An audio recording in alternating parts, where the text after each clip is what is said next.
اعوذ باللہ من الشیطان الرجیم بسم اللہ الرحمن الرحیم۔ حدیث نبوی صلی اللہ علیہ وآلہ وسلم۔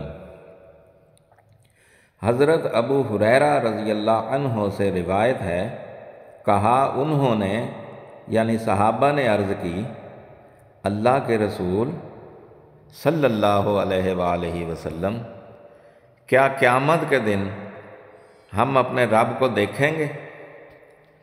آپ صلی اللہ علیہ وآلہ وسلم نے فرمایا، کیا دوپہر کے وقت جب بادل نہ ہوں تو تمہیں سورج کو دیکھنے میں کوئی زحمت ہوتی ہے؟ تو انہوں نے کہا یعنی صحابہ نے کہا، نہیں۔ آپ نے فرمایا، 14ویں کی رات کو جب بادل نہ ہوں تو کیا تمہیں چاند کو دیکھنے میں کوئی زحمت ہوتی ہے؟ تو انہوں نے کہا، نہیں۔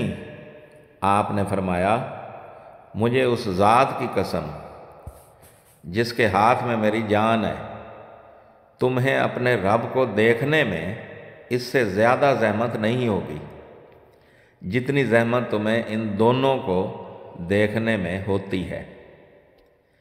تو آپ نے فرمایا، وہ رب بندے سے ملاقات فرمائے گا تو کہے گا، اے فلاں، کیا میں نے تمہیں عزت نہ دی تھی؟ تمہیں سردار نہ بنایا تھا؟ تمہاری شادی نہ کرائی تھی؟ گھوڑے اور اونٹ تمہارے اختیار میں نہ دیے تھے؟ اور تمہیں ایسا نہ بنا چھوڑا تھا کہ تم سرداری کرتے تھے اور لوگوں کی آمدنی میں سے 1/4 حصہ لیتے تھے؟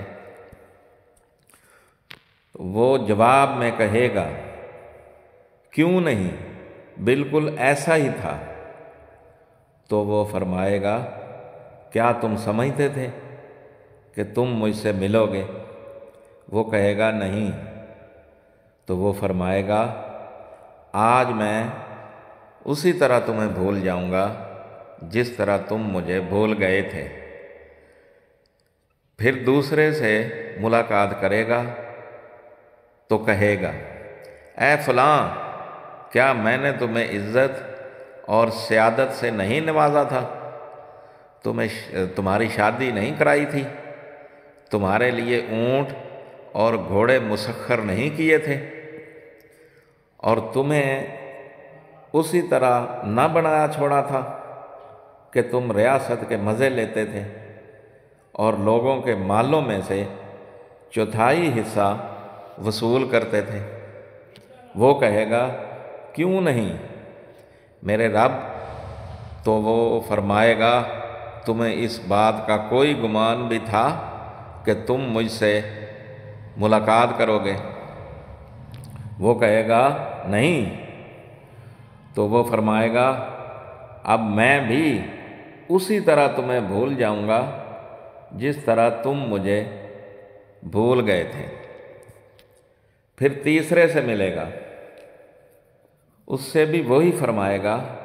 وہ کہے گا، اے میرے رب، میں تجھ پر، تیری کتابوں اور تیرے رسولوں پر ایمان لایا تھا اور نمازیں پڑھی تھیں، روزے رکھے تھے اور صدقہ دیا کرتا تھا۔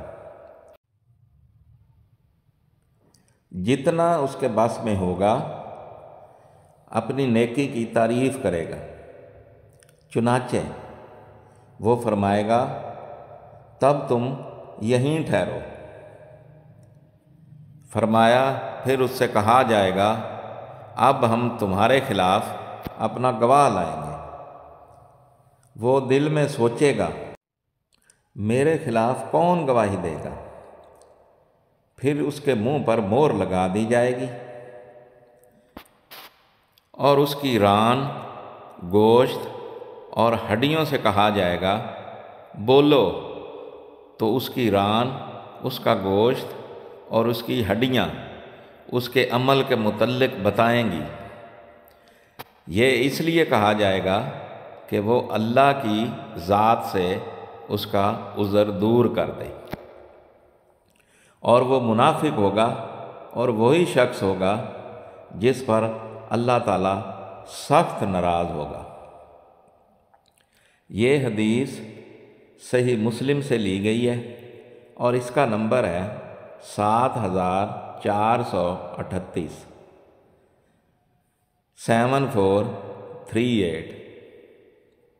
میری تمام دیکھنے والوں سے گزارش ہے کہ میرے والدین، میرے بہن بھائی، میرے رشتہ دار، میرے تمام دوست جو اس دنیا سے جا چکے ہیں، ان کی مغفرت کے لیے دعا فرما دیں۔